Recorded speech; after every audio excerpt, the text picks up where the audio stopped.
Hello everyone, in this video I'll be explaining on collection of specimen for microbiological investigation.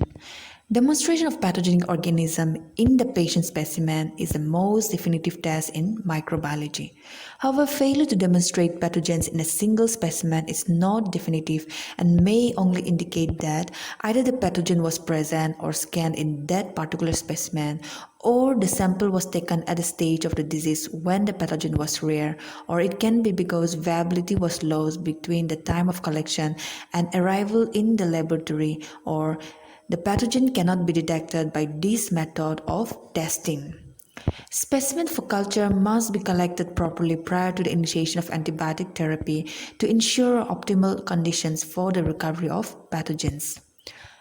Next, coming to the sample collection, transport, and discard. Under this, the first type of sample is respiratory tract specimen. And these samples which can be collected are throat swab.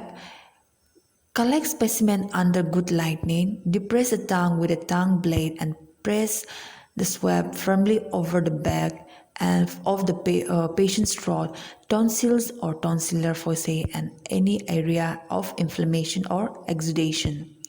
Return the swab to the transport tube and break the media ampoule at the base of the tube to moisten the swab. Then label the swab tube with patient's name. After the test, samples are discarded into respective color code of medical waste. Next is nasopharyngeal sample. For the nasopharyngeal culture, a special culturate containing a small tip swab on a flexible wire is required. Collect the specimen under good lighting, bend the wire of the nasopharyngeal swab into a semicircle, and then pass through the nostril to the pharynx. Scrub back and forth gently about 2 to 3 times and removed. Return the swab to the transport tube and then break the media ampoule at the base of the tube to moisten the swab. Label the swab transport tube with label and then discard the swab into respective color code of biomedical waste after the test is done. Next is sputum sample. An early morning specimen is recommended. A volume of 5 to 10 ml is adequate, and there is no advantage in collecting a large volume.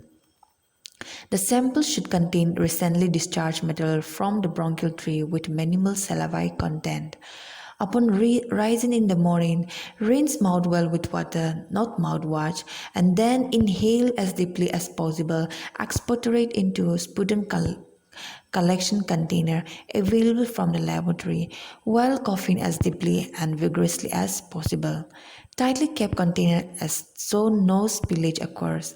Wash and dry outside of container and then label the specimen container with name and date and time of collection. Discard a sample into respective color code of biomedical waste after the test.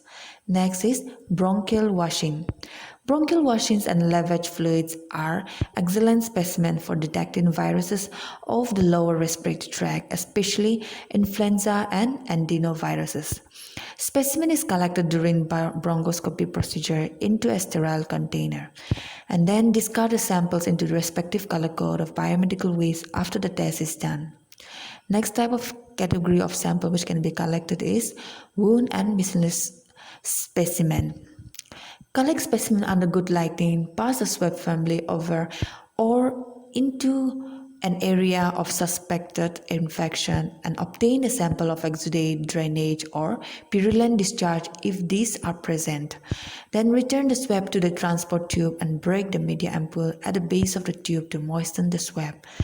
Then label the swab transport tube and then discard the samples into respective color code of biomedical waste after the test is done. Note that specimen collected should be delivered to the laboratory within 24 hours in order that they be plated as soon as possible after collection. Next is tissue. Place tissue specimen in sterile container with a small amount of sterile saline or sterile water to keep specimen from drying out. Be sure container is labeled with name of patient and source of specimen. Discard the specimen into respective color code of biomedical waste after the test is done. Next is stool sample. Collect teaspoon-sized sample in sterile leak-proof container with no preservative. Sample can be stored in refrigerator at 3 to 9 degrees Celsius. Transfer a small, no more than 1 ounce, of the specimen using the spatula attached to the container lid into the carrier blood transport medium if transported. For a rectal swab sample, insert swab into the sphincter muscle to obtain a fecal specimen. Place swab into carrier blur and break off of upper stem so that the lid can be replaced for shipping. Discard the samples into respective color code of biomedical waste after the test is done. Next is urinary tract specimen. Urine is normally sterile but is an excellent culture medium for the rapid growth of bacteria. Failure to cleanse the patient properly around the urethra prior to the obtaining of specimen will result in contamination and bacterial overgrowth of the urine sample. Wash hands with soap and water, rinse and dry. Wash area around urethra with soap, rinse area with warm water, and then void. Discard the first portion of the urine and then collect the next portion into the sterile container, and then discard the rest of the urine and close and label the container with name and date. Discard the sample into drainage with hypochlorite solution after the test is done. Next is genital tract specimen. Use swab to obtain a sample of endocervical, vaginal, or urethral discharge. Return the swab to the transport tube and break the media ampoule at the base of the tube to moisten the swab. Discard the swab into respective color code of biomedical waste after the test is done. And then body fluids. Body fluids: abdominal fluids, amniotic fluid, pericardial fluid, pleural fluid, and synovial fluid. Specimens are collected using a sterile syringe and needle. Generally, a minimum of 2 ml of specimen is required. Specimen collected using a sterile syringe and needle must not be transported with a needle on the syringe. Needles must be carefully removed and properly discarded, and the syringe cap aseptically replaced on the syringe tip. Next is catheter tip. Catheter tips are collected into a sterile screw cap container. And then blood sample.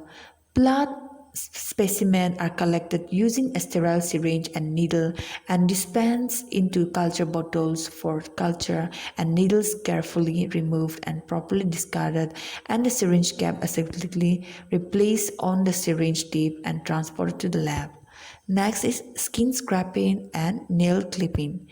In fungal infection, infected superficial area are cleansed and sample collected by scraping off the superficial area or clipping the infected nail sample. Coming to the transport, the diagnosis of microbial infection relies on the collection of proper specimen, proper care to protect the organism in the specimen from environmental damage, and use of an adequate transport system to maintain microbial activity. A variety of transport media have been formulated, and most commonly in viral transport medium for viral sample, storage transport medium for respiratory sample, and carrier blood transport medium for stool sample. Submit specimen to the laboratory as soon as possible after collection. Specimen collected without benefit of transport media must be placed on ice and immediately transported to the laboratory. Specimen in viral transport medium are stable for about 3 days at refrigerated temperature. It is not necessary to store virus specimen in a refrigerator or send them to the laboratory on wet ice or frozen on dry ice. However, the specimen should not be exposed to environmental extremes. Modern viral transport medium allow for more effective use of viral culture and culture enhancement technique for the diagnosis of human viral infections.